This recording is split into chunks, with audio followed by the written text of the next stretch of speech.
Hi guys, please find page 18 and 42 is not just a number. The camera froze and we were about halfway through page 14. We're going to start at most important. Most important, the minister knew how to listen and he seemed to understand the way Jack felt about many things. Jack talked about his pain and concern over how hard his mother still worked to support the family. She was always giving to other people when she should have been taking care of herself. He so wanted to ease her financial burden.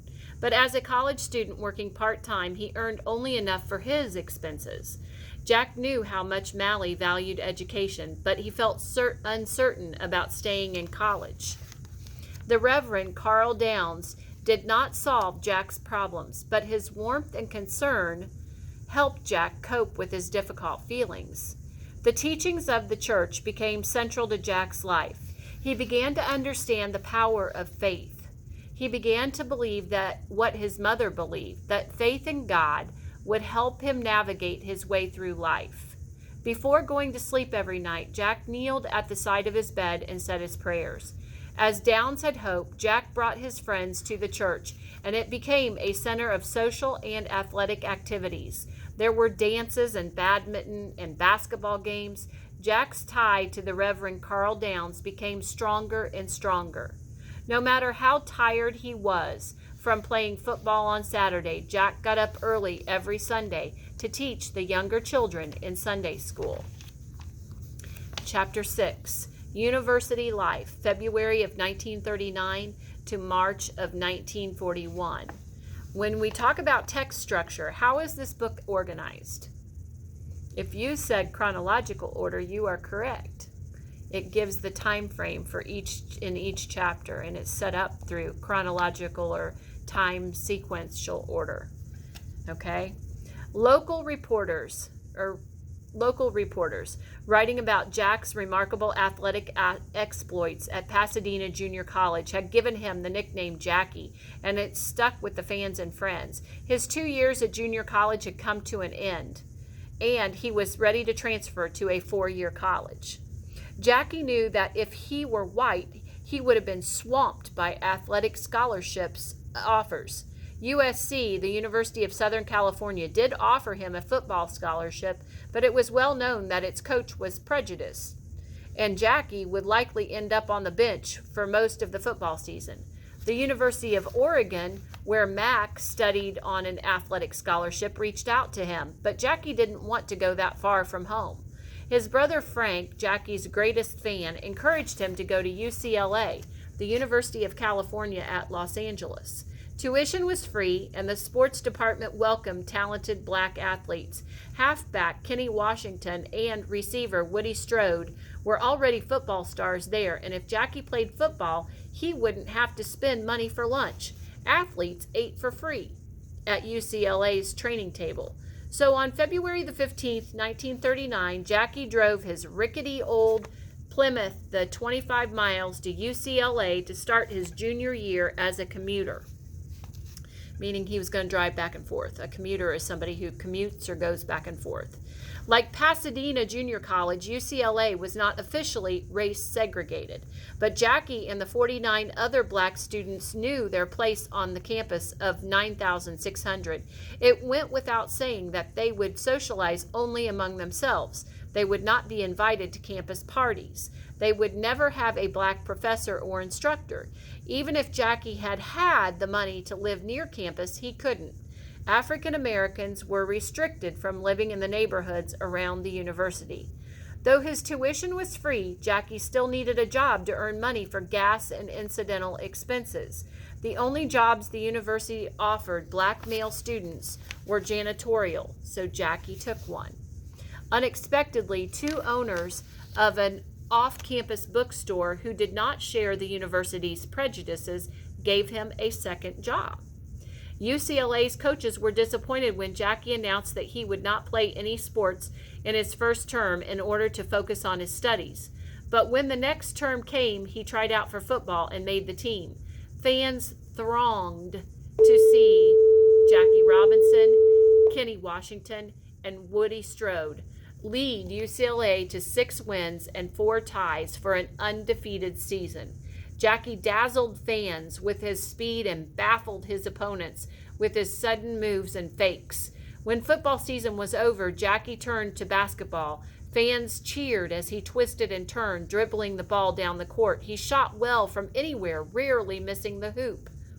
In the spring, Jackie ran track and won the long jump title at the NCAA Nationals, setting a new record. As if track and field weren't enough for one season, he also played baseball. So in the same season, he ran track and played baseball, and he was a star on basketball and football at UCLA. His speed and concentration on the diamond, his flawless fielding, and his signature base stealing set him apart from all other players. Jackie became the first UCLA student ever to earn letters in 4 sports in a single year. Okay, that's an awesome fact. Jackie became the first UCLA student ever to earn letters in 4 sports in the single year. Love entered Jackie Robinson's life in his second year at UCLA. He had seen 17-year-old Rachel Annetta Isam around campus and at Kirchhoff Hall, where black students gathered between classes. He had felt too shy to speak to her, so his friends Ray Bartlett introduced them. Rachel already knew Jackie as a local football star, and she had seen him play at Pasadena Junior College and thought him conceited, meaning arrogant.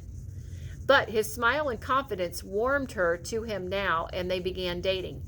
Rachel told Jackie of her dream to be a nurse. She shared her dream of having a family, and Jackie told Rachel of wanting to be a coach for young people and his dream of having a family. Mally Robinson believed that Rachel was the perfect partner for her son, church-going, non-drinking, non-smoking, and a straight-A student. So a mother's dream of who she would want to date her son. 3 months before Jackie was due to graduate, he decided to leave college.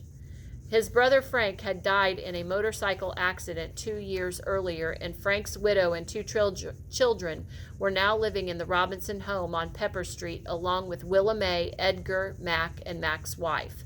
Jackie's mother had also taken in a nephew whose mother had died and had just bought a second house on Pepper Street.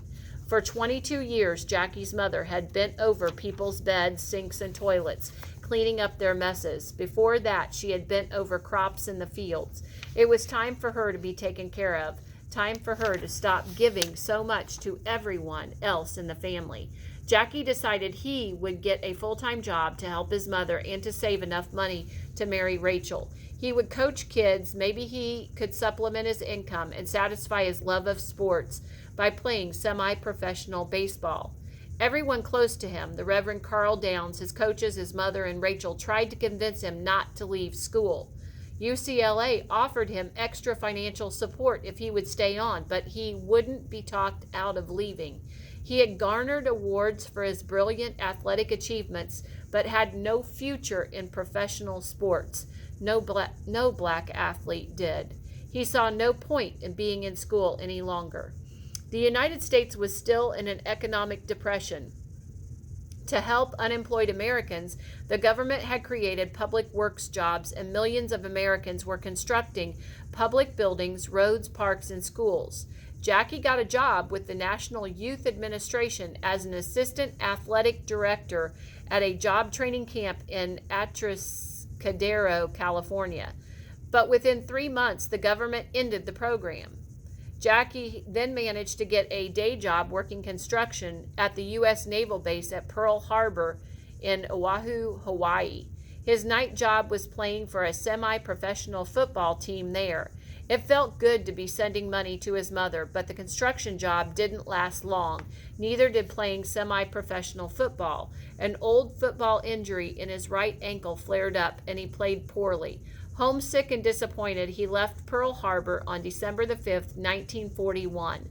2 days later, in a surprise attack, the Japanese bombed the naval base at Pearl Harbor, pulling the United States into the Second World War on March the 23rd, 1942. Jackie received notice that he had been drafted into the Army. Okay, we're going to stop there for today. Have a great rest of your day, Team Alabama.